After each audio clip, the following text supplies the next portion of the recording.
Hello everyone, কেমন আছেন সবাই? তো আজকে আবার নতুন করে আরেকটা ভিডিও নিয়ে আসলাম আপনাদের সামনে। তো কিছু কথা বলি ছেলে মেয়ে উভয়ের সম্পর্কেই। যেমন কিছু মেয়েরা বা কিছু পুরুষ বা কিছু ছেলে যাই বলেন, মানে এমন একটা ভাব দেখায় কিছু মেয়ে মানুষ বা কিছু ছেলে মানুষ যে তারা খুব ধার্মিক, এতটাই ধার্মিকতা দেখায় যে তারা কারো সামনে মুখটাও খোলে না, কিন্তু তাদের ভিতরটা এত নোংরা, এত খারাপ যে আসলে সেটা আপনি কল্পনাও করতে পারবেন না। আর অন্যকে উপদেশ দেওয়ার সময় সে 100তে 100 আপনাকে অনেক উপদেশ দেবে, অনেক আপনাকে জ্ঞান দেবে, যে মানে তার মধ্যে কোনো সে ফেরেস্তা, তার মধ্যে কোনো ভুলেই নেই। কিন্তু তার মধ্যে যে কত কিছু, সে এগুলা একটাও মানে না, নিজে তার ধারে পারেও নাই, নিজে কখনোই এগুলা মানে না। কিন্তু অন্যের সামনে এমন একটা ভাব দেখায় যে সে অনেক ধার্মিক, সে অনেক মানে ভালো, তার চেয়ে ভালো আর মনে হয় যে কেউ নাই পৃথিবীতে।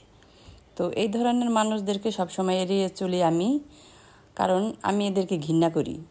কারণ এরা হচ্ছে খুবই খারাপ, কারণ তাদের বাহিরে এক রূপ, ভিতরে আরেক রূপ। মানুষের মানে ভিতরের যেই রূপটা সেটা যদি আলাদা থাকে আর বাহিরের দেখানো যেই রূপটা এটা যদি আলাদা হয়, তাহলে এই সব মানুষের চেয়ে ভয়ঙ্কর মানুষ আর পৃথিবীতে হয় না। আপনার ভিতরে যেটা সেটা প্রকাশ করে দেন, যদি আপনি প্রকাশ করে দেন তাহলে আপনার মনের মধ্যে কোনো কিছু নেই, কারণ আপনি তো সব প্রকাশ করে দিচ্ছেন।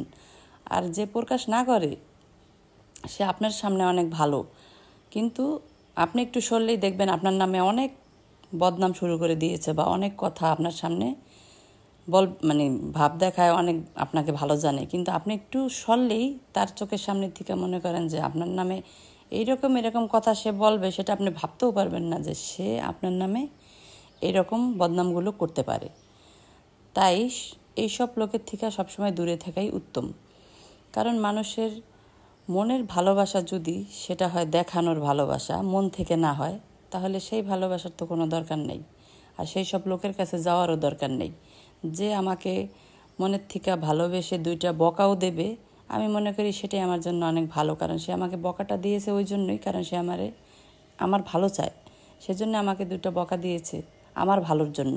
তাহলে ওই বকাটাই আমার কাছে অনেক ভালো। আর মিষ্টি মিষ্টি কথার আড়ালে যে আপনার নামে সমালোচনা করবে, দরকার নেই আমার ওই মিষ্টি কথার। অনেকে এই জিনিসগুলো বুঝতে চায় না, বিশেষ করে পুরুষ মানুষেরা এই জিনিসগুলো বুঝতে পারে না। তারা মিষ্টি মিষ্টি কথা শুনলেই মানে মনে করে সে আমাকে অনেক ভালো জানে, অনেক ভালোবাসে। মানে মানুষের অভিনয় বুঝতে হলে আসলে এটা যারা অভিনয় করে তারাই ভালো বুঝতে পারবে, এছাড়া বোঝার উপায় নেই।